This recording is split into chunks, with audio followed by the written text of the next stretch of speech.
नहमदुहु व नुसल्ली अला रसूलिहिल करीम अम्मा बाद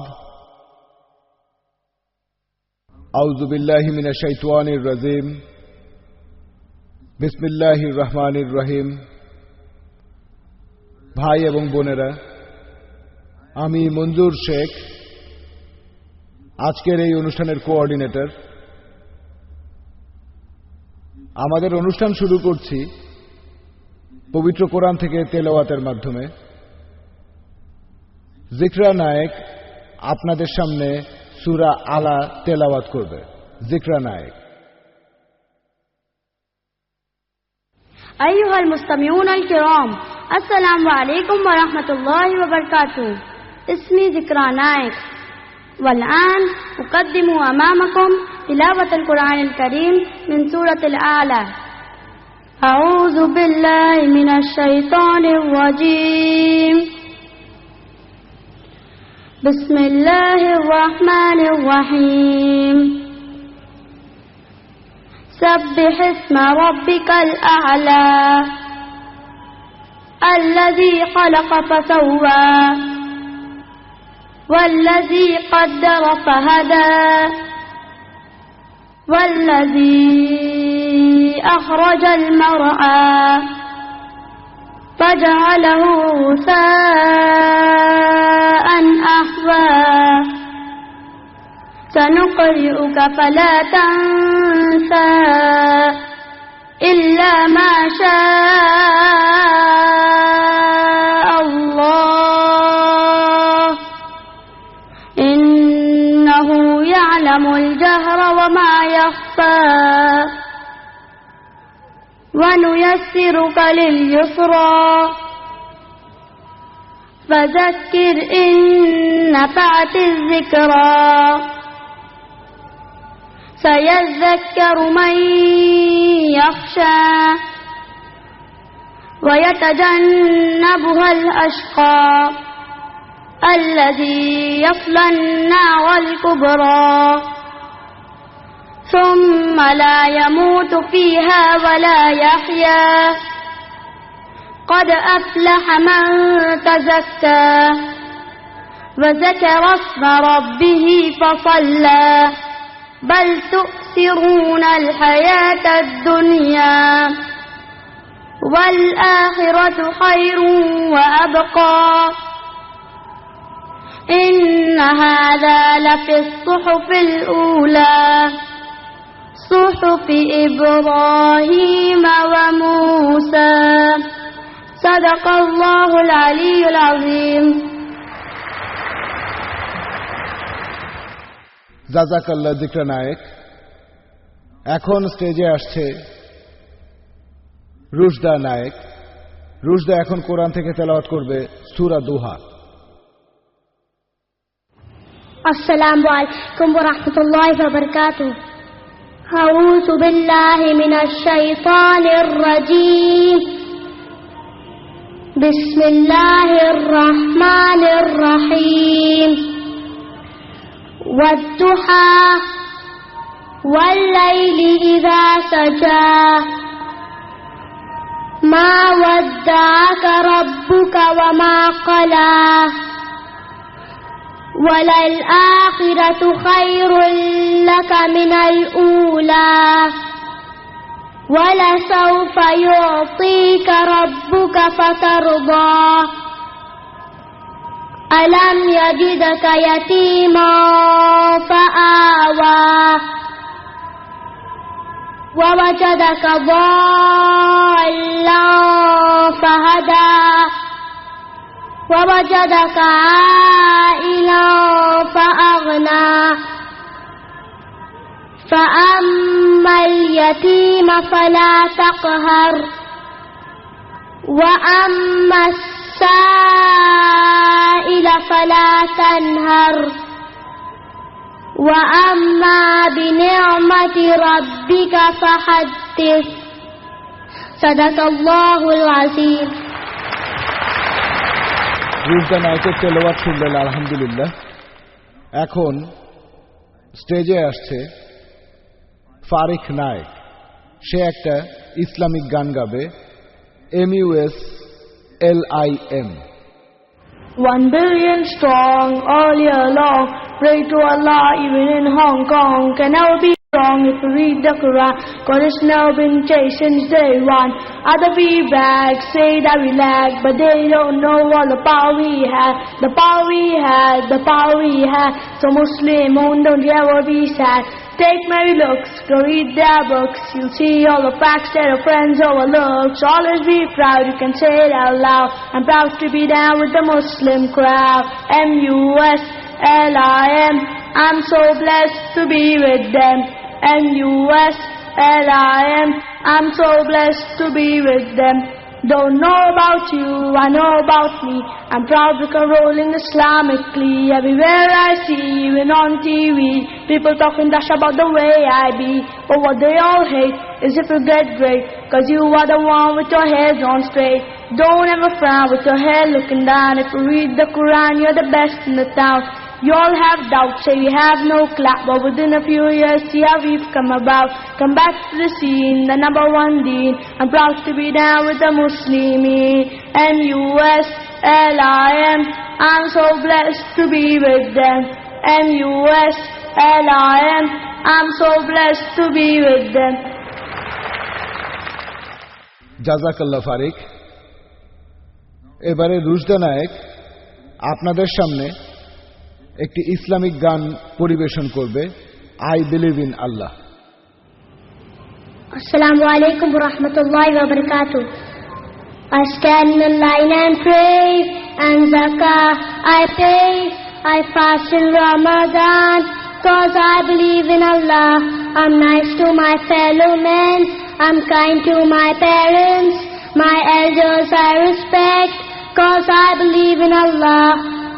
Watching over me, all things Allah can see.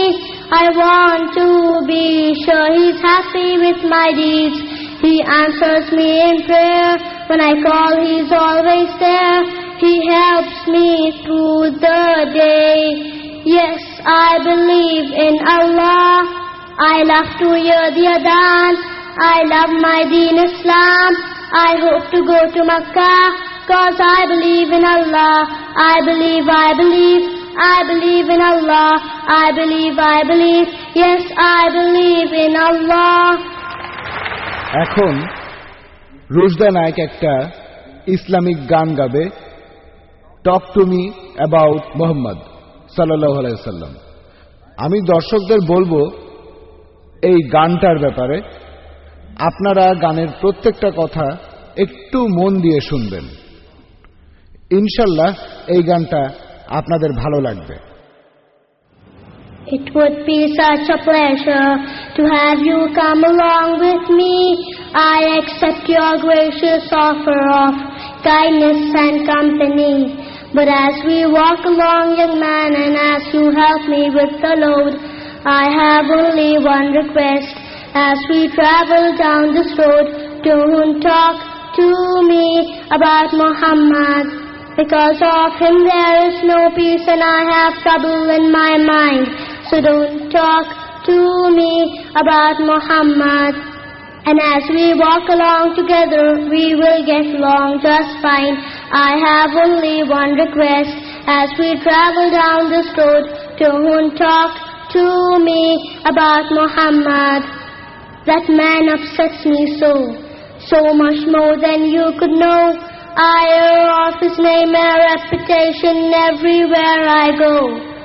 Though his family and his clan once knew him as an honest man, he's dividing everyone with his claim that God is one. So don't talk to me about Muhammad. And as we walk along together, we will get along just fine. I have only one request. As we travel down this road, don't talk to me about Muhammad. Thank you now, young man. You've been so really kind. Your generosity and smile are very rare to find. Let me give you some advice, since you've been so very nice. From Muhammad stay away. Don't heed his words or emulate his way. And don't talk to me about Muhammad. You will never have true peace, and trouble is all you'll find. So don't talk to me about Muhammad. Now before we part and go, if it's alright just the same, may I ask you, my dear young man, who are you? What's your name? Forgive me, what was that? Your words weren't very clear. My ears are getting old. Sometimes it's difficult to hear. It's truly rather funny, though I'm sure I must be wrong. But I thought I heard you say, your name is Muhammad. Muhammad. Ashhadu Allah ilaha illallah wa ashhadu anna Muhammad Rasulullah. Talk to me, Muhammad. Upon you I pray for peace, for you have eased my troubled mind. Talk to me, Muhammad.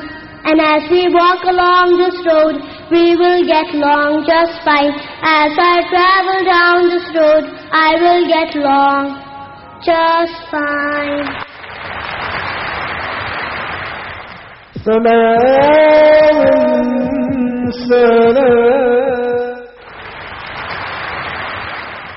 এখন আপনাদের সামনে এই স্টেজে আসছেন জাকির নায়েক তার lecture দিতে। আর লেকচারের topic Muhammad সাল্লাল্লাহু আলাইহি সাল্লাম, পৃথিবীর বিভিন্ন ধর্মগ্রন্থে তার বর্ণনা।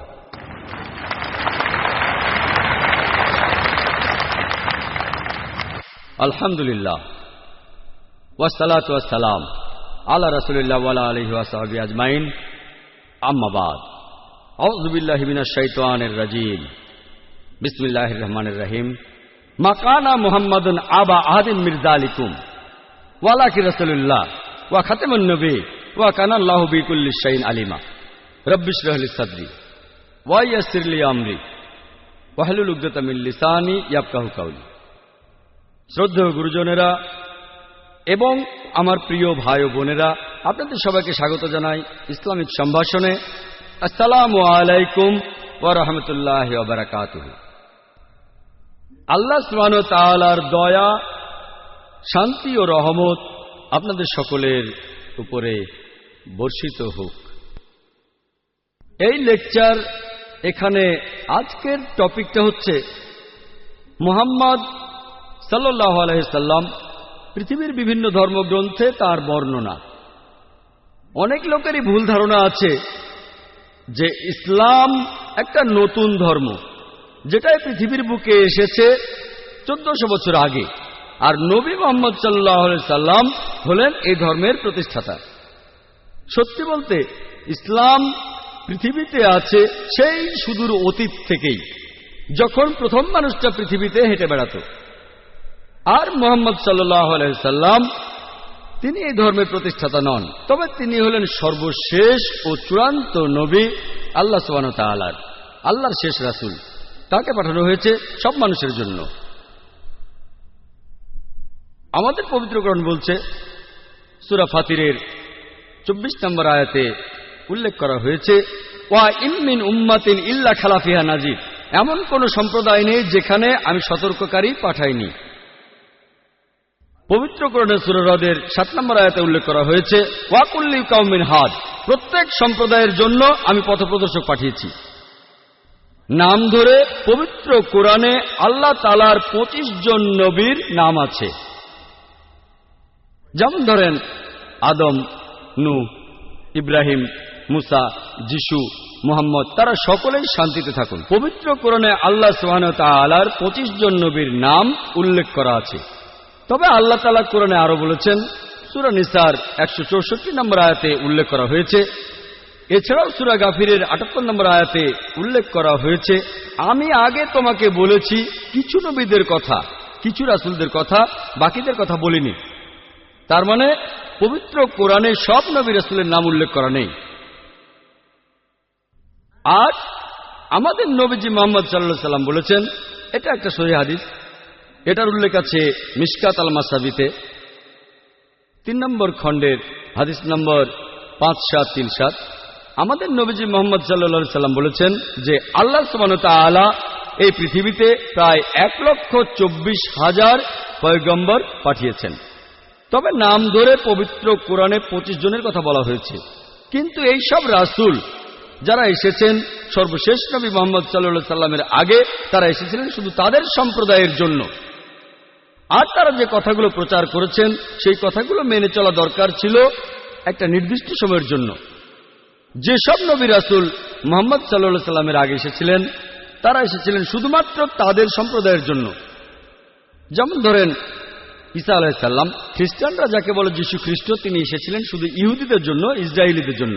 আল্লাহ পবিত্র কোরআনে বলেছেন, সূরা ইমরানের 49 নম্বর আয়াতে উল্লেখ করা হয়েছে যে ঈসা নবী বা যীশু খ্রিস্ট তিনি ছিলেন বনী ইসরায়েলের জন্য একজন নবী, ইসরায়েলের সন্তানদের জন্য। এছাড়াও একই ধরনের কথা আছে সূরা সাফে 6 নম্বর আয়াতে উল্লেখ করা হয়েছে যে যীশু খ্রিস্ট নিজের মুখে বলেছেন ইসরায়েলবাসীদের উদ্দেশ্যে, আমাকে এখানে আল্লাহর রাসূল হিসেবে পাঠানো হয়েছে। আর একই ধরনের কথা এমনকি পবিত্র বাইবেলেও আছে। বাইবেলে উল্লেখ করা আছে গসপেল অফ ম্যাথিউ 10 নম্বর অধ্যায়ের 5 ও 6 অনুচ্ছেদে যীশু খ্রিস্ট তার নিজের মুখে বলেছেন, তিনি তার শিষ্যদের বলছেন যে তোমরা কেউ জেন্টাইলদের পথ অনুসরণ করো না। এই জেন্টাইল কারা? যারা ইহুদি না, হিন্দুরা, মুসলিমরা। তোমরা কেউ জেন্টাইলদের পথ অনুসরণ করো না, আর তোমরা কেউ সামারিটিন শহরে প্রবেশ করবে না, তার বদলে তোমরা ইসরায়েলের শহরে প্রবেশ করবে। একই ধরনের কথা আছে গসপেল অফ ম্যাথিউ 15 নম্বর অধ্যায়ের 24 অনুচ্ছেদে, যেখানে যীশু খ্রিস্ট তার নিজের মুখে বলেছেন যে আমাকে পাঠানো হয়েছে শুধুমাত্র ইসরায়েলবাসীদের পথ দেখানোর জন্য। তার মানে হচ্ছে যে কোরআন এবং বাইবেলের কথা অনুযায়ী যীশু খ্রিস্টকে পাঠানো হয়েছিল শুধুমাত্র বনী ইসরায়েলীদের জন্য, শুধুমাত্র ইহুদিদের জন্য, ইসরায়েলের সন্তানদের জন্য। তবে নবীজি মুহাম্মদ সাল্লাল্লাহু আলাইহি সাল্লাম ছিলেন সর্বশেষ আর চূড়ান্ত নবী। লেকচারের শুরুতেই আমি পবিত্র কোরআনের একটা আয়াত বলেছিলাম। সূরা আহজাবের 40 নম্বর আয়াতে উল্লেখ করা হয়েছে, বলা হয়েছে, মা কানা মুহাম্মাদুন আবা আহাদিন মির যালিকুম ওয়ালাকি রাসূলুল্লাহ ওয়া খাতামুন নবী ওয়া কানা আল্লাহু বিকুল্লি শাইইন আলিমা। মুহাম্মদ সাল্লাল্লাহু আলাইহি সাল্লাম তিনি তোমাদের মধ্যে কোনো পুরুষের পিতা নন, তবে তিনি হলেন আল্লাহর প্রেরিত রাসূল, আর তিনি হলেন নবুয়তের সিলমোহর। নিশ্চয়ই আল্লাহ তাআলা সব বিষয়ে জানেন। যেহেতু মুহাম্মদ সাল্লাল্লাহু আলাইহি সাল্লাম ছিলেন আল্লাহর সর্বশেষ ও চূড়ান্ত রাসূল, সেজন্য তাকে শুধুমাত্র মুসলিমদের জন্য পাঠানো হয়নি বা আরবদের জন্য। আল্লাহ পবিত্র কোরআনে বলেছেন, সূরা আনবিয়ার 107 নম্বর আয়াতে উল্লেখ করা হয়েছে, ওমা আরসালনাকা ইল্লা রাহমাতাল লিল আলামিন, আমি তো তোমাকে পাঠিয়েছি শুধুমাত্র বিশ্বজগতের প্রতি রহমত হিসেবে, প্রাণীজগতের প্রতি একটা রহমত হিসেবে, পুরো মানুষ জাতির প্রতি রহমত হিসেবে। এরপর পবিত্র কোরআনে সূরা সাবার 28 নম্বর আয়াতে উল্লেখ করা হয়েছে, ওয়ামা আরসালনাকা ইল্লা কাফাতাল লিন্নাস বাশিরাও ওয়া নাযিরাও, আমি তো তোমাকে পাঠিয়েছি পুরো মানুষ জাতির রাসূল হিসেবে, সুসংবাদ দেবে আর পাপ কাজে সতর্ক করবে। কিন্তু অধিকাংশ মানুষই একথা জানে না। যেহেতু মুহাম্মদ সাল্লাল্লাহু আলাইহি সাল্লাম ছিলেন সর্বশেষ ও চূড়ান্ত নবী, আমাদের নবীজির পরে অন্য কোন রাসূল বা নবী আসবেন না। সেই কারণেই তাকে শুধু মুসলিমদের জন্য পাঠানো হয়নি অথবা আরবদের জন্য, তাকে পাঠানো হয়েছিল পুরো মানুষ জাতির জন্য। আমরা মুসলিমরা আমরা বিশ্বাস করি যে পবিত্র কোরআন এটা হলো আল্লাহ তাআলার বাণী, এটা হলো আল্লাহ তাআলার সর্বশেষ আসমানি কিতাব। তাই কোরআন যা বলছে আমরা সেটা মানি। সেজন্যই আমরা এটাও মানি যে নবী মুহাম্মদ সাল্লাল্লাহু আলাইহি সাল্লাম হলেন সর্বশেষ ও চূড়ান্ত নবী, আর এটাও মানি তাকে পাঠানো হয়েছে পুরো মানুষ জাতির জন্য। তবে বেশিরভাগ অমুসলিম, সাধারণভাবে সব অমুসলিমই, তারা বিশ্বাস করে না যে কোরআন এটা আল্লাহর বাণী, আর সে কারণে তারা মানতে চায় না যে নবী মুহাম্মদ সাল্লাল্লাহু আলাইহি সাল্লাম হলেন আল্লাহর সর্বশেষ ও চূড়ান্ত নবী, তিনি এসেছেন পুরো মানুষ জাতির জন্য। এ কারণে অমুসলিমদেরকে বোঝানোর জন্য আমি এখানে সাহায্য আর নির্দেশনা নেব পবিত্র কোরআনের একটি আয়াত থেকে। আর আমার মতে এই আয়াতটাতে আছে দাওয়ার চাবিকাঠি, অমুসলিমদেরকে বোঝানোর মূল মন্ত্র।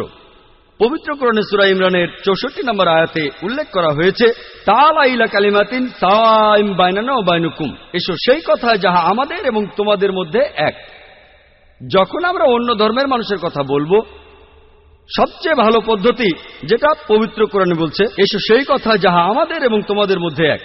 আসলে আমরা দেখি যে পৃথিবীর বিভিন্ন প্রধান প্রধান ধর্মগ্রন্থগুলোতে আমাদের নবীজি মুহাম্মদ সম্পর্কে কি বলা হয়েছে। তাহলে এই অমুসলিমরা যদি বিশ্বাস করে এই ধর্মগ্রন্থগুলো যেটা তাদের ধর্মের, যদি সেই ধর্মগ্রন্থে উল্লেখ থাকে, যদি তারা মনে করে যে এটা আল্লাহর বাণী, তাহলে সেই ধর্মগ্রন্থের কথাগুলোও তাদের মানতে হবে। আসুন প্রথমেই আমরা দেখি হিন্দু ধর্মগ্রন্থগুলোতে নবী মুহাম্মদ সাল্লাল্লাহু আলাইহি সাল্লাম সম্পর্কে কি বলা হয়েছে।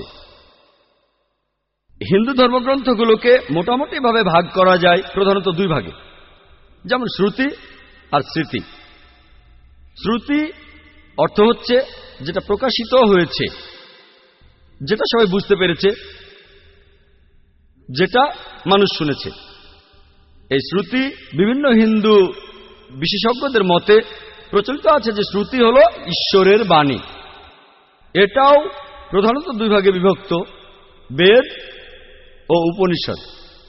বেদ এই সংস্কৃত শব্দটা এসেছে বিদ থেকে, যার অর্থ হচ্ছে মানুষের জ্ঞান। আর বেদ প্রধানত চার প্রকার: ঋগ্বেদ, যজুর্বেদ, সামবেদ ও অথর্ববেদ। যদিও এই বেদগুলো ঠিক কোন সময় থেকে পৃথিবীতে আছে সেটা কেউই জানে না, তবে স্বামী দয়ানন্দ সরস্বতীর কথা অনুযায়ী, যিনি হলেন আর্য সমাজের প্রতিষ্ঠাতা, তিনি বলেছেন যে এই বেদগুলো আসলে এগুলোর বয়স হচ্ছে 131 কোটি বছর। তবে এই বিশেষজ্ঞদের বেশিরভাগই তারা বলেন বেদের বয়স আনুমানিক 4000 বছর। পৃথিবীর কোন অংশে এই বেদ প্রথম এসেছিল সেটা আমরা কেউ জানি না, কার উপরে এটা নাজিল হয়েছিল সেটাও আমরা জানি না। যদিও এই সব ব্যাপারগুলো পরিষ্কার নয়, তারপরও হিন্দুরা মনে করে যে এটাই আল্লাহর বাণী, এটাই হলো সবচেয়ে বিশুদ্ধ আর পবিত্র ধর্মগ্রন্থ যাবতীয় হিন্দু ধর্মগ্রন্থগুলোর মধ্যে। এরপরে গুরুত্ব পাবে তাদের উপনিষদ। এসেছে সংস্কৃত শব্দ থেকে উপা, যার অর্থ কাছে, নি অর্থাৎ নিচে, সদ অর্থাৎ বসা, কাছে এসে নিচে বসা। এককালে শিষ্য আর ছাত্ররা বসত তাদের শিক্ষকদের পায়ের কাছে, এটাকে বলা হচ্ছে উপনিষদ। এর অর্থ জ্ঞান, যেটা যাবতীয় অজ্ঞতা দূর করে দেয়। পৃথিবীতে 200-রও বেশি উপনিষদ পাওয়া যায়, তবে হিন্দু রীতি বলে এর সংখ্যা হল 108। এগুলোর মধ্যে কিছু উপনিষদকে বলা হয়েছে প্রধান উপনিষদ। কেউ বলে 10টা, কেউ বলে 12টা। শ্রী রাধাকৃষ্ণ তিনি 18টা বেছে নিয়ে বই লিখেছেন, এগুলোই প্রধান উপনিষদ। পরের স্তরের ধর্মগ্রন্থগুলো হল স্মৃতি। স্মৃতি মানে যেগুলো মনে রাখা হয়, অর্থাৎ স্মরণে রাখা।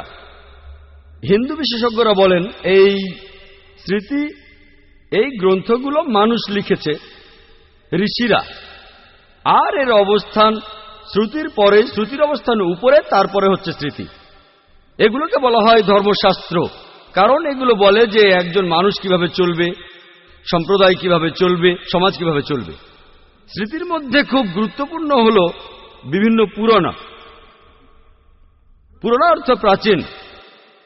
এসব পুরাণে বিভিন্ন দেবতার কথা আছে, বিশ্ব সৃষ্টির কথা আছে, সাহিত্য আছে। আর মহারিষি ব্যাস এইসব পুরাণগুলোকে 18টি খণ্ডে ভাগ করেছেন। এগুলোর মধ্যে একটা গুরুত্বপূর্ণ পুরাণা হল ভবিষ্য পুরাণা। ভবিষ্য মানে ভবিষ্যৎ। এই পুরাণা ভবিষ্যৎ নিয়ে কথা বলছে। আর ভবিষ্য পুরাণায় উল্লেখ করা আছে 3য় পর্ব, 3য় খণ্ড, 3য় অধ্যায়ের 5 থেকে 8 অনুচ্ছেদে যে একজন ম্লেচ্ছ আসবেন তার সঙ্গীদের সাথে নিয়ে মরুভূমি থেকে। তার নাম হবে মুহাম্মদ সাল্লাল্লাহু আলাইহি সাল্লাম। রাজা ভোজ এই দেবতুল্য মানুষকে স্নান করিয়ে পবিত্র করবেন আর তাকে স্বাগত জানাবেন সম্মানের সাথে, তার সাথে কথা বলবেন শ্রদ্ধার সাথে, আর বলবেন, হে মানুষ জাতির গর্ব, আপনি শয়তানকে হারানোর জন্য একটা বিশাল বাহিনী বানিয়েছেন।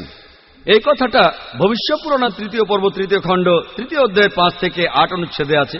এখানে বলা হয়েছে একজন ম্লেচ্ছ আসবেন। ম্লেচ্ছ এই সংস্কৃত শব্দটার অর্থ একজন বিদেশী। তিনি আসবেন তার সঙ্গীদের সাথে নিয়ে। সাহাবাদের কথা বলা হচ্ছে।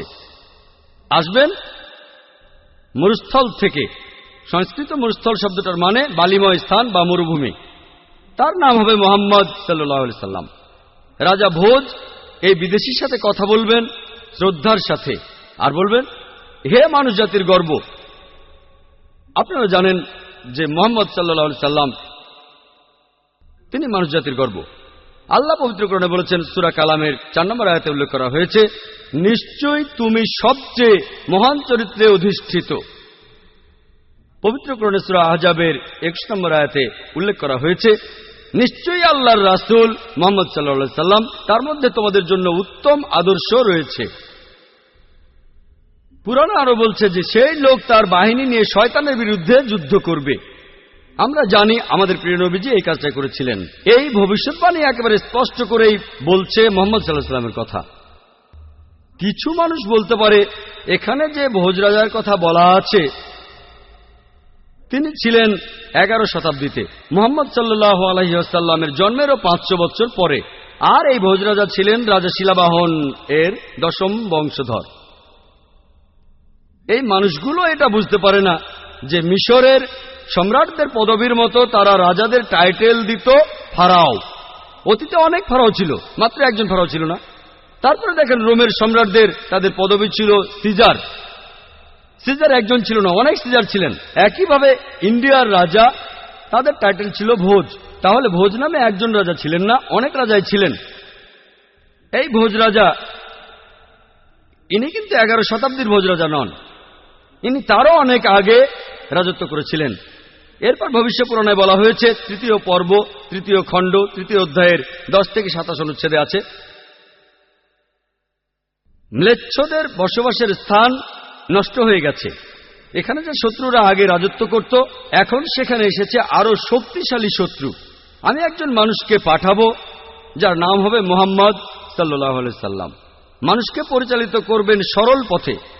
হে রাজা ভোজ, তুমি পিশাচদের রাজ্যে কখনোই যাবে না, কারণ আমি আমার দয়া দিয়েই তোমাকে পবিত্র করব। তারপর দেবতুল্য একজন মানুষ ভোজ রাজার কাছে আসলো, তারপর বলল যে আর্য ধর্ম এই পৃথিবীতে প্রতিষ্ঠিত হবে। এটা হবে ঈশ্বর পরমাত্মার আদেশে। আমার অনুসারীদের খাতনা দেওয়া থাকবে, তাদের মাথার পেছনে কোনো টিকি থাকবে না, তারা মুখে দাড়ি রাখবে, তারা একটা বিপ্লব করবে, তারা প্রার্থনার জন্য আহ্বান করবে, তারা সব হালাল খাবার খাবে, তারা বিভিন্ন পশুর মাংস খাবে, তবে এই লোকগুলো শূকরের মাংস খাবে না। তারা লতাপাতার মাধ্যমে নিজেদের পবিত্র করবে না, নিজেদের পবিত্র করবে যুদ্ধের মাধ্যমে। তাদের সম্প্রদায়কে বলা হবে মুসলমান। এই ভবিষ্যৎবাণী আর কারো কথা বলছে না, বলছে সর্বশেষ নবী মুহাম্মদ সাল্লাল্লাহু আলাইহি সাল্লামের কথা। বলা আছে, আমার অনুসারী তারাই হবে যে লোকদের খতনা দেওয়া থাকবে। আমরা জানি মুসলিমরা খতনা করে, তাদের মাথার পেছনে টিকি থাকবে না, অনেকে এটাকে বলে সিন্ডি, তাদের মুখে দাড়ি থাকবে, তারা একটা বিপ্লব করবে, তারা প্রার্থনার জন্য আহ্বান করবে। আজানের কথা বলা হচ্ছে, মুসলিমরা আজান দেয়, তারা সব হালাল খাবার খাবে, বিভিন্ন প্রাণীর মাংস খাবে, তবে তারা শূকরের মাংস খাবে না। আল্লাহ পবিত্র কোরআনে সব মিলিয়ে 4 জায়গায় বলেছেন। সূরা বাকারার 173 নম্বর আয়াতে উল্লেখ আছে, সূরা মাইদার 3 নম্বর আয়াতে উল্লেখ আছে, সূরা আনামের 145 নম্বর আয়াতে উল্লেখ আছে এবং সূরা নাহালের 115 নম্বর আয়াতে উল্লেখ করা আছে, হুররিমাত আলাইকুম মাইতাতু ওয়াদ-দামু ওয়া লাহমুল খিনজির ওয়া মা উহিল্লা লিগাইরিল্লাহ বি। তোমাদের জন্য হারাম করা হয়েছে মৃত জন্তু, রক্ত, শূকরের মাংস খাওয়া এবং যে পশু জবাইকালে আল্লাহ ব্যতীত অন্য কারো নাম নেওয়া হয়েছে। যেহেতু পবিত্রকরণে বেশ কয়েকবার এই কথা বলা হয়েছে যে শূকরের মাংস খাওয়া হারাম, মুসলিমরা আমরা শূকর খাই না। ভবিষ্যৎবাণীটা আরো বলছে যে তারা লতাপাতার মাধ্যমে পবিত্র হবে না, তারা পবিত্র হবে যুদ্ধের মাধ্যমে, আর তাদেরকে ডাকা হবে মুসলমান বলে। এই ভবিষ্যৎবাণীটা পরিষ্কারভাবে বলছে সর্বশেষ এবং চূড়ান্ত নবী মুহাম্মদ সাল্লাল্লাহু আলাইহি সাল্লাম সম্পর্কে। এরপরে ভবিষ্যৎ পুরাণে আরো উল্লেখ করা আছে 3য় পর্ব 1ম খণ্ড 3য় অধ্যায়ের 21 থেকে 23 অনুচ্ছেদে বলা হয়েছে যে 7টা পবিত্র শহর কাশীতে, সেগুলো ভরে গেছে দুর্নীতিতে আর রাক্ষসে। সেই সময়ে ম্লেচ্ছদের দেশে ম্লেচ্ছ ধর্মের অনুসারী যারা আছে তারা ভালো মানুষ, তাদের মধ্যে সব ভালো গুণই আছে। আর এই দেশে দেখো সব ধরনের পাপই বিদ্যমান আছে। হে ঋষি, তোমার প্রভুর নামকে সমুন্নত রেখো। এখানে আসলে বলা হচ্ছে মুহাম্মদ সাল্লাল্লাহু আলাইহি সাল্লামের কথা, তার অনুসারীদের কথা। মুহাম্মদ সাল্লাল্লাহু আলাইহি সাল্লামের কথা বেদেও ভবিষ্যৎবাণী করা হয়েছে। অথর্ব বেদে বলা হয়েছে 20 নম্বর গ্রন্থে 127 নম্বর অনুচ্ছেদের 1 থেকে 14 নম্বর মন্ত্র, এটাকে বলা হয় কুন্টাক সুক্তাস। কুন্টাক অর্থ পেটের ভিতর লুকানো গ্রন্থি। তার মানে এই মন্ত্রগুলোর যে অর্থ সেটা লুকানো আছে, আপনারা পরে এগুলো সম্পর্কে জানতে পারবেন। কুন্টাকের আরো একটা অর্থ দুর্দশা থেকে মুক্ত, আরেকটা অর্থ শান্তি। আর ইসলামেরও একই অর্থ। এর আরেকটা অর্থ হলো পৃথিবীর কেন্দ্র। আমরা জানি যে মক্কা শহরটা পৃথিবীর কেন্দ্র। আল্লাহ পবিত্র কোরআনে বলেছেন, সূরা ইমরানের 96 নম্বর আয়াতে উল্লেখ করা হয়েছে, মানুষ জাতির জন্য প্রথম ঘর বানানো হয়েছিল বাক্কায়। এটা মক্কার আরেকটা নাম। আমি এখানে 14টা মন্ত্রের সবগুলো বলার সময় পাব না। এখন আপনাদের সামনে সংক্ষেপে 4টা মন্ত্র বলবো। অথর্ববেদ 20 নম্বর গ্রন্থে 127 নম্বর অনুচ্ছেদের 1 নম্বর মন্ত্র বলছে, তিনি হলেন নরসংসা, তিনি হলেন কাওরামা, যাকে রক্ষা করা হয়েছে 60,090 জন শত্রুর কবল থেকে। 2 নম্বর মন্ত্র বলছে, তিনি একজন উটে চড়া ঋষি। 3 নম্বর মন্ত্র বলছে, তিনি হলেন মামা ঋষি। 4 নম্বর মন্ত্র বলছে, তিনি হলেন বৈষ্ণবী রেব। 1 নম্বর মন্ত্র বলছে, তিনি হলেন নরসংসা। নর সংস্কৃত শব্দটার অর্থ একজন মানুষ, একজন ব্যক্তি। সংসা মানে প্রশংসা, প্রশংসনীয়, যে মানুষটা প্রশংসনীয়। আর আরবি শব্দ মোহাম্মদের অর্থ ঠিক সেটাই, প্রশংসনীয়। এটাই ছিল সর্বশেষ ও চূড়ান্ত নবী রাসূলুল্লাহ সাল্লাল্লাহু আলাইহি ওয়াসাল্লামের নাম। এরপরে বলা হয়েছে তিনি হলেন কাওরামা। কাওরামা শব্দটার আরেকটা অর্থ হলো শান্তির রাজপুত্র। আর আমাদের নবীজি সাল্লাল্লাহু আলাইহি সাল্লাম শান্তির রাজপুত্র ছিলেন। এর আরেকটা অর্থ হলো অভিবাসী। আমরা জানি নবীজি সাল্লাল্লাহু আলাইহি সাল্লাম মক্কা থেকে মদিনায় হিজরত করেছিলেন, তিনি অভিবাসী ছিলেন। এরপরে বলা হয়েছে তাকে রক্ষা করা হয়েছে 60,090 জন শত্রুর কবল থেকে। আমরা জানি সে সময় মক্কায় যেসব লোক নবীজি সাল্লাল্লাহু আলাইহি সাল্লামের বিরুদ্ধে ছিলেন তাদের সংখ্যা ছিল প্রায় 60,000। 2 নম্বর মন্ত্র বলছে, তিনি হবেন একজন উটে চড়া ঋষি।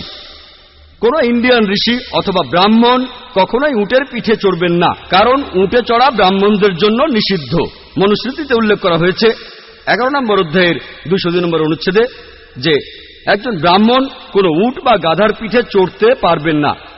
সেজন্য ইনি হবেন এমন কেউ যিনি বিদেশী। 3 নম্বর মন্ত্র বলছে, তিনি মামা ঋষি বা মহাঋষি। মামা কেউ বলে থাকে মোহাম্মদ, কেউ বলে মহান ঋষি। 4 নম্বর মন্ত্র বলছে, তিনি হলেন রেব। রেব অর্থ যে প্রশংসা করে। আমাদের নবীজি সাল্লাল্লাহু আলাইহি সাল্লামের আরেকটা নাম হলো আহম্মদ, যে প্রশংসা করে। এটার আরবি হলো আহম্মদ। এটা ছিল আমাদের নবীজি সাল্লাল্লাহু আলাইহি সাল্লামের আরেকটা নাম।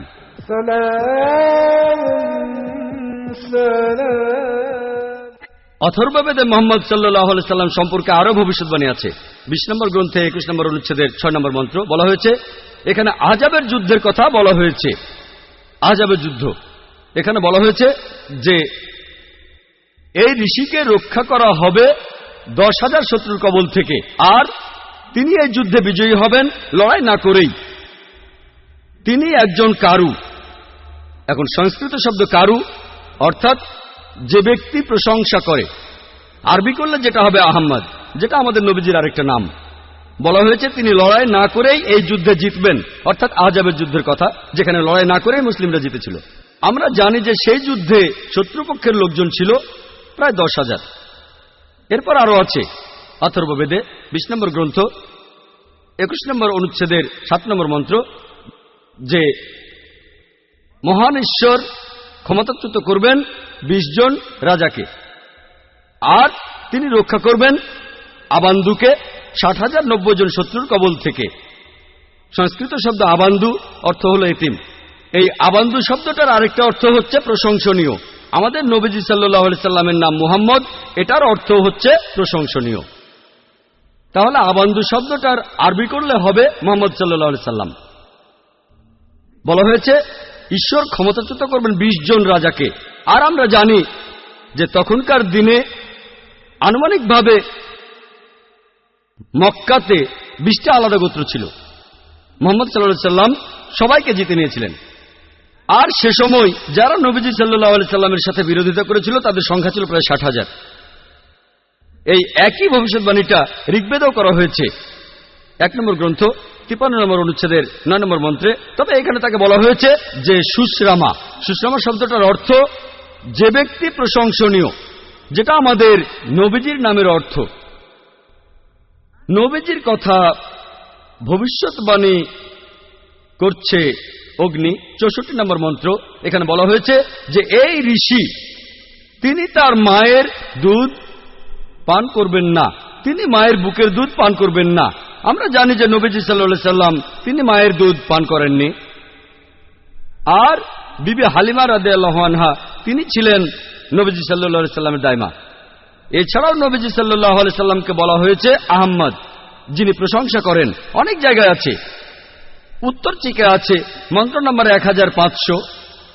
এরপর ইন্দ্র 2 নম্বর অধ্যায়ের 152 নম্বর মন্ত্রে, যজুর্বেদের 31 নম্বর অধ্যায়ের 18 নম্বর অনুচ্ছেদে, ঋগ্বেদে 8 নম্বর গ্রন্থ 6 নম্বর অনুচ্ছেদের 10 নম্বর মন্ত্রে, অথর্ববেদে 8 নম্বর গ্রন্থ 5 নম্বর অনুচ্ছেদের 16 নম্বর মন্ত্রে, অথর্ববেদে 20 নম্বর গ্রন্থ 126 নম্বর অনুচ্ছেদের 14 নম্বর মন্ত্রে আছে নবীজি মুহাম্মদ সাল্লাল্লাহু আলাইহি সাল্লামকে আহমেদ বলে ডাকার পাশাপাশি অনেক জায়গায় তাকে আরেকটা নামে ডাকা হয়েছে, সেটা নরশংসা। আমি কথা আগেও বলেছি, নরশংসা শব্দটার প্রথম অংশ নর, যার অর্থ একজন মানুষ বা ব্যক্তি, আর সংসা এটার মূল শব্দ হল প্রশংসা, যার অর্থ হচ্ছে যে মানুষটা প্রশংসনীয়। তাহলে নবীজি মুহাম্মদ সাল্লাল্লাহু আলাইহি সাল্লামকে নরশংসা অর্থাৎ মোহাম্মদ বলে হিন্দু বিভিন্ন ধর্মগ্রন্থের অনেক জায়গায় উল্লেখ করা হয়েছে। ঋগ্বেদে 1 নম্বর গ্রন্থ 13 নম্বর অনুচ্ছেদের 3 নম্বর মন্ত্রে, ঋগ্বেদের 1 নম্বর গ্রন্থ 18 নম্বর অনুচ্ছেদের 9 নম্বর মন্ত্রে, ঋগ্বেদের 1 নম্বর গ্রন্থ 106 নম্বর অনুচ্ছেদের 4 নম্বর মন্ত্রে, ঋগ্বেদে 1 নম্বর গ্রন্থ 142 নম্বর অনুচ্ছেদের 3 নম্বর মন্ত্রে, ঋগ্বেদে 2 নম্বর গ্রন্থ 3 নম্বর অনুচ্ছেদের 2 নম্বর মন্ত্রে, ঋগ্বেদে 5 নম্বর গ্রন্থ 5 নম্বর অনুচ্ছেদের 2 নম্বর মন্ত্রে, ঋগ্বেদে 7 নম্বর গ্রন্থ 2য় অনুচ্ছেদের 2য় মন্ত্রে, ঋগ্বেদে 10 নম্বর গ্রন্থ 64 নম্বর অনুচ্ছেদের 3 নম্বর মন্ত্রে, ঋগ্বেদে 10 নম্বর গ্রন্থ 182 নম্বর অনুচ্ছেদের 2 নম্বর মন্ত্রে, যজুর্বেদে 20 নম্বর অধ্যায়ের 37 অনুচ্ছেদে, যজুর্বেদে 20 নম্বর অধ্যায়ের 57 অনুচ্ছেদে, যজুর্বেদের 21 অধ্যায়ের 31 অনুচ্ছেদে, যজুর্বেদের 21 অধ্যায়ের 55 অনুচ্ছেদে, যজুর্বেদের 28 অধ্যায়ের 2 অনুচ্ছেদে, যজুর্বেদের 28 অধ্যায়ের 19 অনুচ্ছেদে, যজুর্বেদে 28 অধ্যায়ের 42 নম্বর অনুচ্ছেদে। এভাবে সারাদিন শুধু রেফারেন্সই দিয়ে যেতে পারেন যে হিন্দু ধর্মগ্রন্থে এই সব জায়গায় আমাদের নবীজির নাম উল্লেখ করা হয়েছে। হাতে সময় কম না হলে শুধু হিন্দু ধর্মগ্রন্থে মুহাম্মদ সাল্লাল্লাহু আলাইহি সাল্লামের বর্ণনা নিয়ে একটা লেকচার দেওয়া যেত। যেহেতু হাতে সময় কম, তাই আর একটা ভবিষ্যৎবাণীর কথা বলবো হিন্দু ধর্মগ্রন্থে মুহাম্মদ সাল্লাল্লাহু আলাইহি সাল্লামের বর্ণনা নিয়ে, যেটা হলো কল্কি অবতার। এটার উল্লেখ আছে ভগবত পুরাণায় 12 নম্বর খণ্ড 2য় অধ্যায়ের 18 থেকে 20 নম্বর অনুচ্ছেদে বলা হয়েছে যে বিষ্ণু ইয়াস নামে একজনের ঘরে, যে মহৎ হৃদয়ের ব্রাহ্মণ, যে শাম্বালা নামের একটা গ্রামের প্রধান, তার ঘরে জন্মাবে কল্কি। তাকে ঈশ্বর দেবেন উৎকৃষ্ট গুণাবলী, আর ঈশ্বর তাকে দেবেন 8টা অলৌকিক শক্তি। তিনি চড়বেন একটা সাদা ঘোড়ায়, তার ডান হাতে থাকবে একটি তরবারি। এরপর ভগবত পুরাণায় উল্লেখ করা হয়েছে 1 নম্বর খণ্ড 3য় অধ্যায়ের 25 নম্বর মন্ত্রে যে কলিযুগে যখন রাজারা হবে ডাকাতের মতো, কলিযুগে যখন রাজারা হবে ডাকাতের মতো, সেই সময় বিষ্ণু ইয়াসের ঘরে জন্মগ্রহণ করবে কল্কি। এছাড়াও কল্কি পুরাণায় উল্লেখ করা হয়েছে 2য় অধ্যায়ের 4 নম্বর মন্ত্রে বলা হয়েছে যে বিষ্ণু ইয়াস নামে এক ব্যক্তির ঘরে, যিনি মহৎ হৃদয় ব্রাহ্মণ, যিনি শাম্বালা গ্রামের প্রধান, তার ঘরে জন্মাবে কল্কি। কল্কি পুরাণায় বলা হয়েছে 2য় অধ্যায়ের 5 নম্বর মন্ত্রে কল্কিকে সাহায্য করবে 4 জন সহচর পাপীদের বিরুদ্ধে লড়াই করার জন্য। কল্কি পুরাণায় বলা হয়েছে 2য় অধ্যায়ের 7 নম্বর মন্ত্রে কল্কি অবতারকে যুদ্ধক্ষেত্রে দেবদূত বা ফেরেশতারা সাহায্য করবে। কল্কি পুরাণের 2য় অধ্যায়ের 11 নম্বর মন্ত্রে বলা হয়েছে যে বিষ্ণু ইয়াস নামে এক ব্যক্তির ঘরে জন্ম নেবে সুমতির গর্ভে। কল্কি পুরাণের 2য় অধ্যায়ের 15 নম্বর মন্ত্রে উল্লেখ করা হয়েছে যে তিনি মাধব মাসের 12 দিনে জন্মগ্রহণ করবেন। এক কথায় হিন্দু ধর্মগ্রন্থের এই কথাগুলি কল্কি অবতার সম্পর্কে বলছে। আমি এবারে এই কথাগুলি আবারও সাজিয়ে আর সংক্ষেপে বলছি। 1 নম্বর পয়েন্ট, তার বাবার নাম হবে বিষ্ণু ইয়াস। বিষ্ণু মানে ঈশ্বর, ইয়াস এর মানে ভৃত্য, অর্থাৎ ঈশ্বরের ভৃত্য। যদি এটার আরবি করেন সেটা হবে আব্দুল্লাহ, অর্থাৎ আমাদের নবীজি সাল্লাল্লাহু আলাইহি সাল্লামের বাবা। তার মায়ের নাম হবে সুমতি। সুমতি সংস্কৃত শব্দটার অর্থ প্রশান্ত, প্রশান্তি, শান্তি। এটার আরবি করলে হবে আমিনা, অর্থাৎ আমাদের নবীজি সাল্লাল্লাহু আলাইহি সাল্লামের মা। বলা হয়েছে তিনি জন্মগ্রহণ করবেন শাম্বালা নামে একটি গ্রামে। শাম্বালা মানে একটি প্রশান্ত এবং শান্তির জায়গা। আমরা জানি মক্কাকে বলা হয় দারুল আমান, অর্থাৎ শান্তির ঘর। নবীজি সাল্লাল্লাহু আলাইহি সাল্লাম জন্মেছিলেন মক্কায়।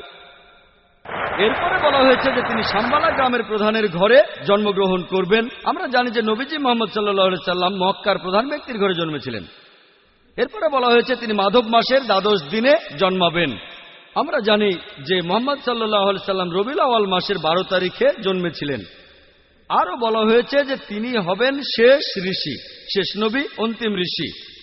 আমরা জানি পবিত্র কোরআনে সূরা আহজাবের 40 নম্বর আয়াতে উল্লেখ করা হয়েছে, মাকানা মুহাম্মাদুন আবা আহাদিন মির যালিকুম ওয়ালাকি রাসূলুল্লাহ ওয়া খাতামুন নবী ওয়া কানাল্লাহু বিকুল্লি শাইইন আলিমা। মুহাম্মদ সাল্লাল্লাহু আলাইহি সাল্লাম তোমাদের মধ্যে কোনো পুরুষের পিতা নয়, তবে তিনি আল্লাহর প্রেরিত রাসূল এবং তিনি নবুয়তের সিলমোহর। নিশ্চয়ই আল্লাহ সব বিষয় সম্পর্কে জানেন। তাহলে কোরআন বলছে যে নবীজি সাল্লাল্লাহু আলাইহি সাল্লাম হলেন সর্বশেষ রাসূল।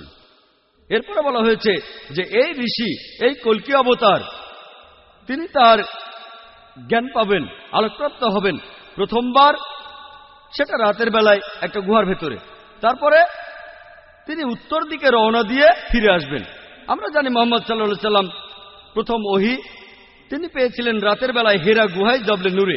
আর পবিত্র কোরআনের সূরা দুখানে 2 ও 3 নম্বর আয়াতে উল্লেখ করা হয়েছে। এছাড়াও সূরা কদরের 1 নম্বর আয়াতে উল্লেখ করা হয়েছে, ইন্না আনজালনাহু ফি লাইলাতিল কদর, নিশ্চয়ই আমি অবতীর্ণ করেছি কোরআন এই মহামান্বিত রাতে। আমরা জানি মুহাম্মদ সাল্লাল্লাহু আলাইহি সাল্লাম মদিনায় হিজরত করেছিলেন, যেটা ছিল মক্কা শহরের উত্তর দিকে। তারপর আবার মক্কায় ফিরে আসেন। আরো বলা হয়েছে যে ঈশ্বর তাকে দেবেন অতি উৎকৃষ্ট গুণাবলী। বলা হয়েছে যে তিনি 8টা অলৌকিক শক্তি পাবেন। এই 8টা অলৌকিক শক্তি হচ্ছে হিন্দু ধর্মগ্রন্থ অনুযায়ী জ্ঞান, আত্মসংযম, জ্ঞান বিতরণ, অভিজাত বংশ পরিচয়, সাহসিকতা, কম কথা বলা, মহানুভবতা এবং পরোপকারিতা।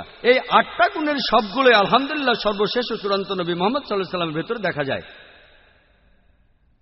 তারপর বলা হয়েছে তিনি হবেন পৃথিবীর সব মানুষের পথপ্রদর্শক। আর পবিত্র কোরআনের সূরা সাবার 28 নম্বর আয়াতে উল্লেখ করা হয়েছে, ওয়া আরসালনাকা ইল্লা কাফাতাল লিন্নাস বাশিরাও ওয়া নাজিরাও, আমি তো তোমাকে পাঠিয়েছি পুরো মানুষ জাতির দূত হিসেবে, সুসংবাদদাতা ও সতর্ককারী রূপে পাঠিয়েছি, তবে অধিকাংশ মানুষই কথাটা জানে না। এরপরে বলা হয়েছে যে কল্কি অবতার চড়বেন একটি সাদা ঘোড়ায়। আমরা জানি যে নবীজি মুহাম্মদ সাল্লাল্লাহু আলাইহি সাল্লাম বুরাকে চড়েছিলেন যখন মেরাজে গিয়েছিলেন। এরপরে আরো বলা হয়েছে যে তার হাতে থাকবে একটি তরবারি। আর আমরা জানি মুহাম্মদ সাল্লাল্লাহু আলাইহি সাল্লাম যুদ্ধে অংশ নিয়েছিলেন, আর বেশিরভাগই ছিল আত্মরক্ষার জন্য সরাসরি অংশ নিয়েছিলেন, তখন তার ডান হাতে তরবারি থাকত।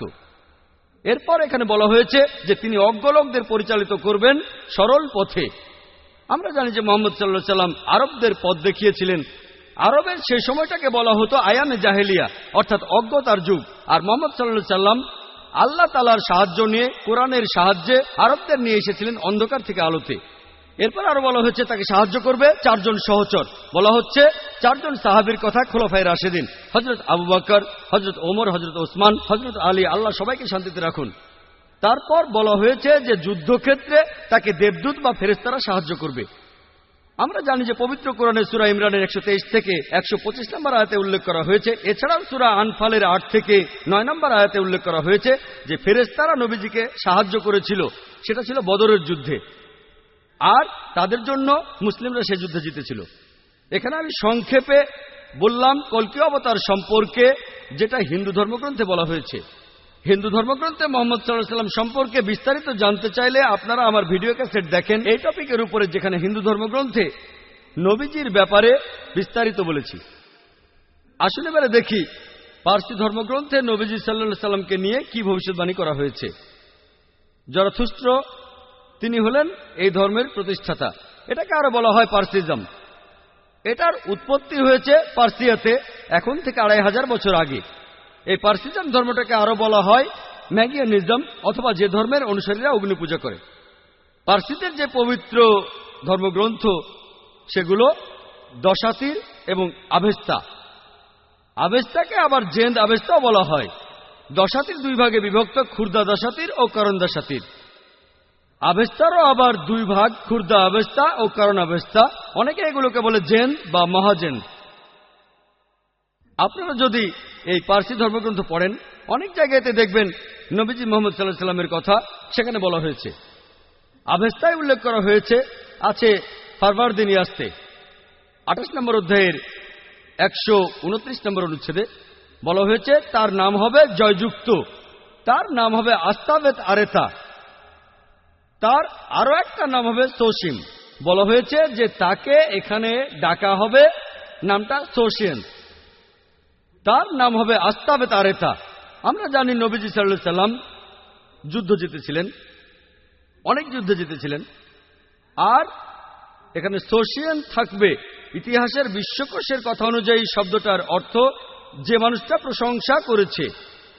এটার আরবি হলে সেটাই হবে মুহাম্মদ সাল্লাল্লাহু আলাইহি সাল্লাম।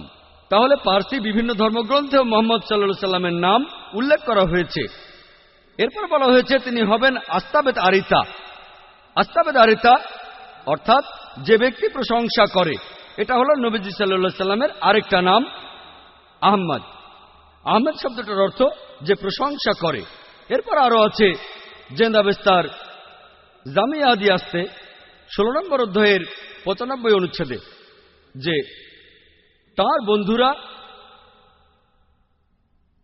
চলে আসবে, অর্থাৎ আস্তাবেত আরিতার বন্ধুরা। তারা সেখানে শয়তানের বিরুদ্ধে যুদ্ধ করবে, তারা চিন্তা ভাবনা করবে, ভালো কথা বলবে, ভালো কাজ করবে, আর তাদের জিহ্বা কোনো মিথ্যা উচ্চারণ করবে না। এখানে নবীজির সাহাবীগণের কথা বলা হচ্ছে। এখানে তাকে বলা হয়েছে আস্তাবেত আরেতা, যার অর্থ যে প্রশংসা করে, মানে আহমদ সাল্লাল্লাহু আলাইহি সাল্লাম, যেটা নবীজির আরেকটা নাম। এখানে সাহাবীগণের কথা বলা হচ্ছে, অর্থাৎ নবীজির সহচরেরা। তারা ভালো মানুষ হবে, চিন্তা করে কাজ করবে, ভালো কথা বলবে, তারা সবাই ভালো কাজ করবে, তাদের জিহ্বা কোনো মিথ্যা উচ্চারণ করে না, অর্থাৎ তারা মিথ্যা কথা বলে না। আর আমরা জানি যে সাহাবীগণ মাশাআল্লাহ সত্যি কথাই বলতেন। এরপর দশাতিরেও নবীজি মুহাম্মদ সাল্লাল্লাহু আলাইহি ওয়াসাল্লাম সম্পর্কে ভবিষ্যদ্বাণী করা হয়েছে। এটা হলো পার্সিদের আরেকটা ধর্মগ্রন্থ। দশাতির মানে 10 আর তীর, অর্থাৎ যে বইটার 10টা অংশ আছে। এটা দস্তুর শব্দটার বহুবচন, আর দস্তুর মানে একটা ধর্মীয় আইন। তাহলে এই বইটাতে 10টা অংশ আছে আর ধর্মীয় আইন। দশাতিরে উল্লেখ করা হয়েছে যে পার্সিরা যখন তাদের ধর্ম ত্যাগ করবে, জেরস্ট্রিয়ানরা যখন তাদের ধর্ম ত্যাগ করবে, যখন তারা নিঃসঙ্গ হয়ে যাবে, তখন মরুভূমি থেকে একজন লোক আসবে, তার অনুসারীরা পার্সিদের বশে আনবে, আর তারা পার্সিদের রাজ্য জয় করে নেবে। তারা মানুষ জাতির জন্য একটা অনুগ্রহ হবে। তারা তাদের মন্দিরের ভেতর আগুনের পূজা করবে না, তারা প্রার্থনা করবে ইব্রাহিমের ঈশ্বরের ঘরের দিকে মুখ করে। তারা কোনো মূর্তি পূজা করবে না। তারা হবে প্রভু এবং শাসক পার্সিয়ার। এছাড়াও তারা পার্সিয়ার অন্যান্য ধর্মীয় স্থানেও রাজত্ব করবে। আর তাদের নবী তিনি খুব যুক্তিবাদী হবেন আর অলৌকিক কাজ করবেন। এই ভবিষ্যদ্বাণী আর কারো কথা বলছে না, বলছে আমাদের নবীজি মুহাম্মদ সাল্লাল্লাহু আলাইহি সাল্লামের কথা। এরপরে আরো আছে, এটা আছে বুন্দাহিসানে 30 নম্বর অধ্যায়ের 6 থেকে 27 নম্বর অনুচ্ছেদে যে সোসিয়ান হবেন শেষ নবী। সোসিয়ান এটা নিয়ে আগে বলেছি, বিশ্বকোষের কথা অনুযায়ী এটার অর্থ হলো প্রশংসনীয়, অর্থাৎ মুহাম্মদ সাল্লাল্লাহু আলাইহি সাল্লাম।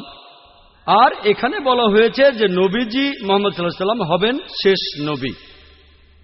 এটা হলো সংক্ষেপে পারসি ধর্মগ্রন্থগুলোতে আমাদের নবীজির বর্ণনা। আসুন দেখি বৌদ্ধ ধর্মগ্রন্থগুলোতে আমাদের নবীজি সম্পর্কে কি বলা হয়েছে। প্রায় সব বৌদ্ধ ধর্মগ্রন্থে আছে যে ভবিষ্যতে একজন মাইত্রী আসবেন। আর চিক্কমতি সিংহনাথ সুতান্তাতে বলা হয়েছে ডি 11176 বলা হয়েছে যে আরেকজন বুদ্ধ আসবেন, তার নাম মাইত্রী, যিনি পবিত্র, যিনি সবার উপরে, যিনি আলোকপ্রাপ্ত, যিনি খুব জ্ঞানী আর বিনয়ী, যিনি মঙ্গলজনক, যার রয়েছে বিশ্বজগতের জ্ঞান।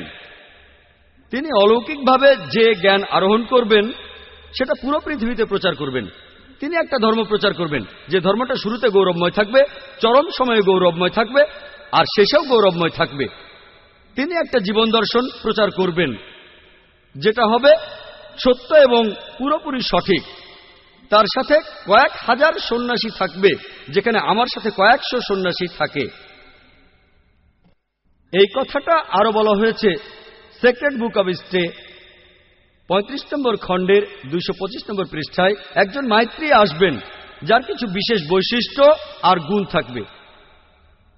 এরপরে বলা হয়েছে যে তিনি হাজার হাজার মানুষকে নেতৃত্ব দেবেন, যেখানে আমি নেতৃত্ব দিয়েছি কয়েকশো মানুষকে। এরপরে আরো আছে গসপেল অব বুদ্ধায় 217 ও 218 নম্বর পৃষ্ঠায় যে আনন্দ বুদ্ধকে প্রশ্ন করলেন যে হে আশীর্বাদ প্রাপ্ত, আপনি যখন চলে যাবেন কে আমাদের পথ দেখাবে? তখন গৌতম বুদ্ধ উত্তরে বললেন, আমি এই পৃথিবীর প্রথম বুদ্ধ নই, এমনকি শেষ বুদ্ধ আমি নই। ভবিষ্যতে আরেকজন বুদ্ধ পৃথিবীতে আসবেন, যিনি পবিত্র, যিনি সবার উপরে, যিনি আলোকপ্রাপ্ত, যিনি খুব জ্ঞানী আর বিনয়ী, যিনি মঙ্গলজনক, যার রয়েছে বিশ্বজগতের জ্ঞান। তিনি প্রচার করবেন একটা ভালো ধর্ম। তিনি যে ধর্ম প্রচার করবেন সেটা শুরুতে গৌরবময় থাকবে, চরম সময়ে গৌরবময় থাকবে, আর শেষেও গৌরবময় থাকবে। তিনি যে ধর্ম প্রচার করবেন তার ভিত্তি হবে সত্য, আর সেটাই হবে সঠিক জীবন দর্শন। আর তার থাকবে হাজার হাজার শিষ্য, যেখানে আমার ছিল মাত্র কয়েকশো শিষ্য। বুদ্ধের প্রধান শিষ্য আনন্দ তাকে প্রশ্ন করলেন, আমরা তাকে কিভাবে চিনব? বুদ্ধ উত্তর দিলেন, সেই লোকের নাম হবে মাইত্রী। মাইত্রী অর্থাৎ ক্ষমাশীল, স্নেহময়, দয়ালু, করুণাময়। এই শব্দটার আরবি করলে হবে রাহমা। আল্লাহ পবিত্র কোরআনে বলেছেন, সূরা আম্বিয়ার 107 নম্বর আয়াতে উল্লেখ করা হয়েছে, ওয়ামা আরসালনাকা ইল্লা রাহমাতুল লিল আলামিন, আমি তো তোমাকে পাঠিয়েছি শুধুমাত্র বিশ্বজগতের প্রতি রহমত হিসেবে, জীবজগতের প্রতি রহমত হিসেবে, পুরো মানুষ জাতির প্রতি রহমত হিসেবে। এই রাহমা শব্দটা আর এর সমার্থক শব্দ ক্ষমা, এটা কোরআনে আছে সব মিলিয়ে 409 বার। আর কোরআনের প্রত্যেক সূরা, শুধুমাত্র 9 নম্বর সূরা তাওবা বাদে প্রত্যেক সূরার শুরুতেই আছে বিসমিল্লাহির রহমানির রহিম, দয়াময় পরম দয়ালু আল্লাহর নামে শুরু করছি। তাহলে বৌদ্ধ ধর্মগ্রন্থগুলোতে মাইত্রী নামে একজনের ভবিষ্যৎবাণী করা হয়েছে, যিনি আসলে আমাদের নবীজি সাল্লাল্লাহু আলাইহি সাল্লাম।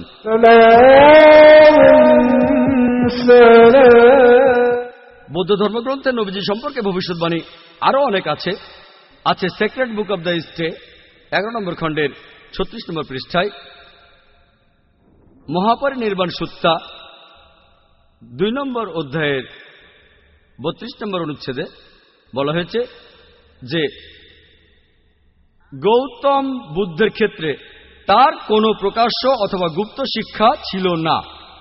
হে আনন্দ, তথাগতরা অথবা শিক্ষকরা মুঠোবন্ধ করে রাখবে না, জ্ঞানটা তোমাদের নিজের কাছে রেখে দেবে না, এটা প্রচার করতে হবে। আমরা জানি মুহাম্মদ সাল্লাল্লাহু আলাইহি সাল্লাম আল্লাহর কাছ থেকে ওহী হিসাবে যা পেয়েছিলেন সেটা সবার জন্য প্রচার করেছেন, আর সাহাবাগণকে বলেছেন এগুলো মানুষের কাছ থেকে লুকিয়ে রেখো না, মানুষের মাঝে এগুলো প্রচার করো। এই ভবিষ্যৎবাণীতে এটাই বলা হয়েছে, এখানে প্রকাশ্য বা গুপ্ত কিছুই নেই, সবকিছুই মানুষের মাঝে প্রচার করতে হবে। বৌদ্ধ ধর্মগ্রন্থে এরপরে আরো আছে sacred book of the stay 11 নম্বর খণ্ডের 97 নম্বর পৃষ্ঠায়, মহাপরিনির্বাণ সুত্তা 5 নম্বর অধ্যায়ের 36 পৃষ্ঠায় বলা হয়েছে যে গৌতম বুদ্ধের যেমন এক পরিচারক ছিল, অর্থাৎ প্রধান শিষ্য আনন্দ, একইভাবে মাইত্রীরও এক পরিচারক থাকবে। ইতিহাস থেকে আমরা জানি, নবীজি সাল্লাল্লাহু আলাইহি ওয়াসাল্লামের সিরাত থেকে, যে আমাদের নবীজির পরিচারক ছিলেন হযরত আনাস রাদিয়াল্লাহু আনহু। তিনি ছিলেন মালিকের পুত্র, আল্লাহ তাকেও শান্তিতে রাখুন। আর হযরত আনাস রাদিয়াল্লাহু আনহু বলেছেন, আমার বাবা মা 8 বছর বয়সে আমাকে নবীজির হাতে তুলে দেন। তার মা নবীজিকে বলেছিলেন, হে আল্লাহর রাসূল, একে আপনার পরিচারক হিসেবে গ্রহণ করুন। আর হযরত আনাস রাদিয়াল্লাহু আনহু বলেছেন যে নবীজি সাল্লাল্লাহু আলাইহি ওয়াসাল্লাম তাকে দেখতেন নিজের ছেলের মতোই। আর আমরা জানি হযরত আনাস রাদিয়াল্লাহু আনহু সবসময় নবীজির সঙ্গে থাকতেন। শান্তির সময় থাকতেন, যুদ্ধের সময়ও থাকতেন, নিরাপত্তার সময় থাকতেন, বিপদের সময়ও থাকতেন। এভাবে আনন্দের সাথে তার তুলনা করা যায়। যখন গৌতম বুদ্ধের দিকে একটা পাগলা হাতি তেড়ে আসলো, আনন্দ তখন বুদ্ধের সামনে গিয়ে দাঁড়িয়েছিলেন। আমরা জানি একইভাবে হযরত আনাস রাদিয়াল্লাহু আনহু উহুদের যুদ্ধের সময়, তার বয়স 11 বছর, সেই যুদ্ধে যখন শত্রুরা নবীজিকে ঘিরে ফেলল, হযরত আনাস রাদিয়াল্লাহু আনহু নবীজির পাশে ছিলেন। এরপর হুনাইনের যুদ্ধে তার বয়স যখন 16 বছর, শত্রুপক্ষের তীরন্দাজরা নবীজিকে ঘিরে ফেলল, তখনও হযরত আনাস রাদিয়াল্লাহু আনহু নবীজির পাশে ছিলেন। এভাবে আনন্দের সাথে তাকে তুলনা করা যায়। বুদ্ধের দিকে পাগলা হাতি তেড়ে এলে আনন্দ দাঁড়িয়েছিলেন বুদ্ধের সামনে গিয়ে। তাহলে এই ভবিষ্যৎবাণীটাও সত্য হয়েছে যে মাইত্রীর এক পরিচারক থাকবে। এরপর আরো আছে গসপেল অফ বুদ্ধাতে 214 নম্বর পৃষ্ঠায়, যে এই যে মাইত্রী আসবেন, অন্য যে বুদ্ধ আসবেন, তার 6টা গুণ থাকবে। প্রথমটা হচ্ছে তিনি আলোকপ্রাপ্ত হবেন রাতের বেলায়। 2 নম্বর, আলোকপ্রাপ্ত হওয়ার পরে তিনি উজ্জ্বল হবেন। 3 নম্বর, তিনি স্বাভাবিকভাবে মারা যাবেন। 4 নম্বর, তিনি রাতের বেলায় মারা যাবেন। 5 নম্বর, মারা যাওয়ার সময় তিনি উজ্জ্বল হবেন। আর 6 নম্বর হচ্ছে তিনি মারা যাওয়ার পরে তাকে এই পৃথিবীতে আর কখনো সশরীরে দেখা যাবে না। এই 6টা গুণাবলী পাওয়া যায় শুধুমাত্র আমাদের নবীজি মুহাম্মদ সাল্লাল্লাহু আলাইহি সাল্লামের মধ্যেই। আমরা জানি যে নবীজি প্রথম ওহী তিনি পেয়েছিলেন রাতের বেলায়। আর পবিত্র কোরআনে সূরা দুখানের 2 ও 3 নম্বর আয়াতে উল্লেখ করা হয়েছে। এছাড়াও সূরা কদরের 1 নম্বর আয়াতে আছে যে কোরআন নাজিল হয়েছিল মহিমান্বিত রাতে। এরপরে আছে তিনি উজ্জ্বল হবেন। আমরা জানি যে আমাদের নবীজি তখন উজ্জ্বল হয়েছিলেন, আলোকিত হয়েছিলেন। এরপরে আছে তিনি স্বাভাবিকভাবে মারা যাবেন। আমরাও জানি নবীজি স্বাভাবিকভাবে মারা গিয়েছিলেন। 4 নম্বর, তিনি মারা যাবেন রাতের বেলায়। আর আয়েশা রাদিয়াল্লাহু আনহার বলা হাদিস থেকে আমরা জানি যে নবীজির ঘরে প্রদীপে কোনো তেল ছিল না, তিনি পাশের বাড়ি থেকে তেল ধার নিলেন। অর্থাৎ নবীজি মারা যাওয়ার সময় তখন রাত ছিল। এরপরে আছে যে তিনি মারা যাওয়ার সময় উজ্জ্বল হয়ে যাবেন। আর হযরত আনাস রাদিয়াল্লাহু আনহু বলেছেন যে নবীজি মারা যাওয়ার সময় খুব উজ্জ্বল ছিলেন। এর পরেরটা হলো মারা যাওয়ার পরে তাকে আর কখনো সশরীরে দেখা যাবে না। আমরাও জানি যে নবীজি সাল্লাল্লাহু আলাইহি সাল্লাম সশরীরে আর ফিরে আসবেন না। মদিনায় তার রওজা রয়েছে, তাকে সশরীরে আর কখনো দেখা যাবে না। বৌদ্ধ ধর্মগ্রন্থে উল্লেখ করা এইসব কথা, এগুলো শুধুমাত্র নবীজি সাল্লাল্লাহু আলাইহি সাল্লামের বেলাতেই খাটে। বৌদ্ধ ধর্মগ্রন্থে এছাড়াও বলা হয়েছে, the secret book of the stay 10 নম্বর খণ্ড 68 নম্বর পৃষ্ঠা বলা হয়েছে যে তথাগতরা তারা শুধু প্রচার করবে। অর্থাৎ যে বুদ্ধরা আসবেন তারা শুধু প্রচার করবেন। আর আল্লাহ বলেছেন সূরা গাশিয়ার 21 নম্বর আয়াতে উল্লেখ করা হয়েছে, ফাযাক্কির ইন্নামা আনতা মুযাক্কির। আল্লাহ নবীজিকে বলছেন তোমার কাজ ধর্ম প্রচার করা, হেদায়েত করা, সেটার মালিক আল্লাহ সুবহানাহু ওয়া তাআলা। এছাড়াও আছে secret book of the stay 10 নম্বর খণ্ড 67 নম্বর পৃষ্ঠায়, যে স্বর্গে যেতে হলে তোমার ভালো কাজগুলোরও প্রয়োজন হবে, তোমার ভালো কাজগুলোরও প্রয়োজন হবে তুমি যদি স্বর্গে যেতে চাও। আল্লাহ কোরআনে বলছেন সূরা আসরের 1 থেকে 3 নম্বর আয়াতে, ওয়াল আসর ইন্নাল ইনসানা লাফি খুসর ইল্লাল্লাযিনা আমানু ওয়া আমিলুস সলিহাতি ওয়া তাওয়াসাউ বিল হাক্কি ওয়া তাওয়াসাউ বিস সাবর। অর্থাৎ দুর্ভোগ তাদের যারা সামনে ও পেছনে লোকের নিন্দা করে, তারা বাদে যাদের বিশ্বাস আছে, ন্যায়নিষ্ঠতা আছে, যারা মানুষকে সত্যের পথে আনে, যারা মানুষকে ধৈর্য আর অধ্যবসায়ের পথে আনে। বেহেশতে যাওয়ার জন্য একটা শর্ত হলো আমালিস সলিহাত, ন্যায়নিষ্ঠতা, যে কথা বৌদ্ধ ধর্মগ্রন্থ আছে। এছাড়াও ধম্মপটে উল্লেখ করা আছে মাত্তই সুত্তা 151। এখানে সর্বশেষ বুদ্ধ বা মাইত্রীর বর্ণনা দেওয়া আছে। বলা হয়েছে তিনি হবেন মানুষ জাতির প্রতি করুণা। আর তিনি হবেন মানুষ জাতির প্রতি দয়ালু। আর তিনি হবেন মানুষ জাতির প্রতি সর্বশেষ বুদ্ধ বা মাইত্রীর বর্ণনা দেওয়া আছে। বলা হয়েছে তিনি হবেন মানুষ জাতির প্রতি দয়ালু। আর তিনি হবেন মানুষ জাতির প্রতি দয়ালু। তিনি হবেন ভদ্র, তিনি হবেন মানুষের জন্য দৃষ্টান্ত, তিনি হবেন দয়ালু, আর তিনি হবেন সত্যবাদী। এই সব কথাগুলো খাটে শুধুমাত্র সর্বশেষ ও চূড়ান্ত নবী মুহাম্মদ সাল্লাল্লাহু আলাইহি ওয়াসাল্লামের বেলায়। এই হলো সংক্ষেপে বৌদ্ধ ধর্মগ্রন্থে